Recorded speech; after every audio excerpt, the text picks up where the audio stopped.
Okay, today we're in Agrigento. We're on our way to the entrance to the Wally of the Temples. We're now in the Valley of the Temples, not the Wally of the Temples. And there's some strange brickwork, and then on top of it, it just seems very strange. Whether that's time, thousands of years that's done that, no idea. And the valley looks across at the town or city of Agrigento. That's one of our first monuments, and the bases that it sat on. Not sure what this temple was. We've since found out this is a temple of Pollux and Castor. Part of the walk we're on at the minute is taking us through a path which leads through oranges and lemon trees. Fantastic.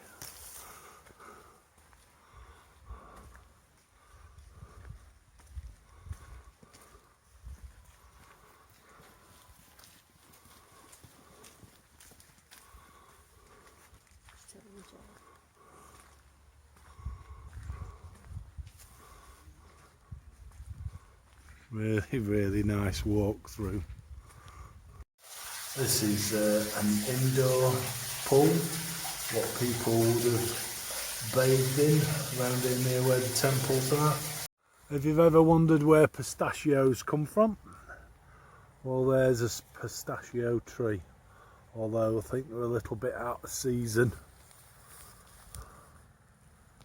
There are lots of temples in this valley.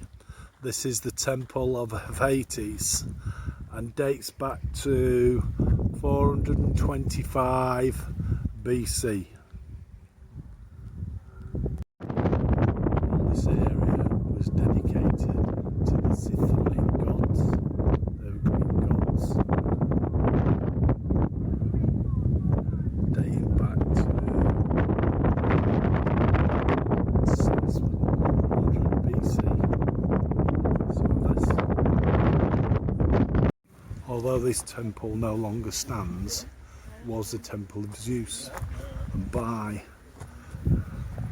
the size of what would have been one of the columns, it must have been a huge building.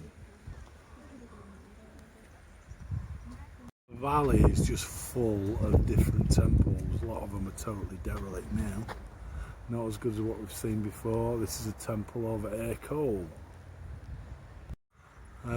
This is a different look at that temple of Ercole, or Ercole. And that's the view from the temple on this gorgeous day. And this is the temple of Hercules. This is the oldest temple that's on here. This is a temple of Concordia. It takes its name from the Latin inscription with a dedication to the harmony of people of Agrigento. 440 BC-ish.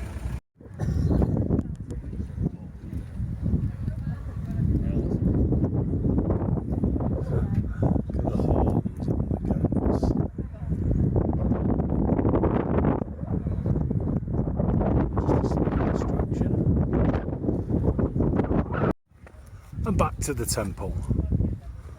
I think this is probably the best kept one on the site, although there are hundreds, and I suppose that's why they call it Valley of the Temples. Just another side note, over there in the distance, our modern mausoleum. So it's where people of today bury their dead. Each one of those will be a family tomb. This temple is in really good condition. Again, fantastic. How they stay up, standing the test of time, out in the elements, up on the tops of hills, or in this valley.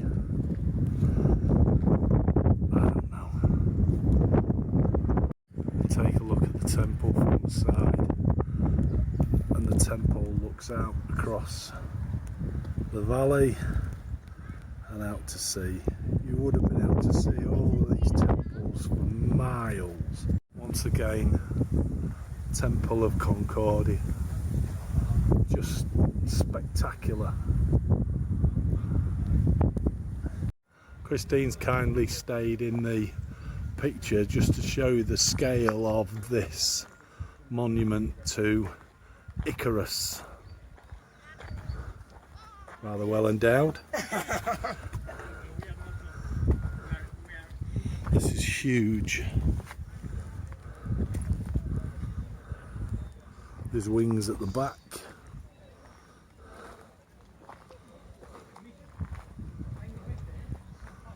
Really big.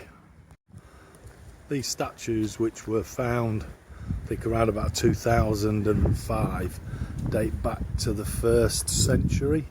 They're in a pretty cool condition, just missing a head.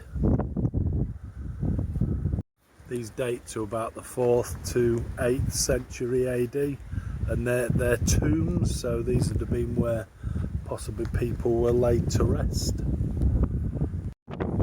More tombs. That seem to run along what would have been one of the walls.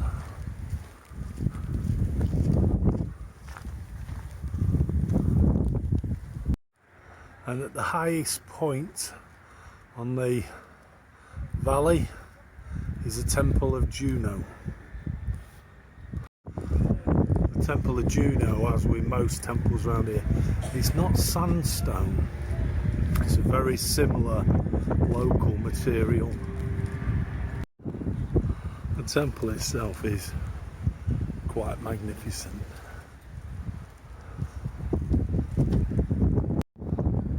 Have a look at that, and the views, just spectacular.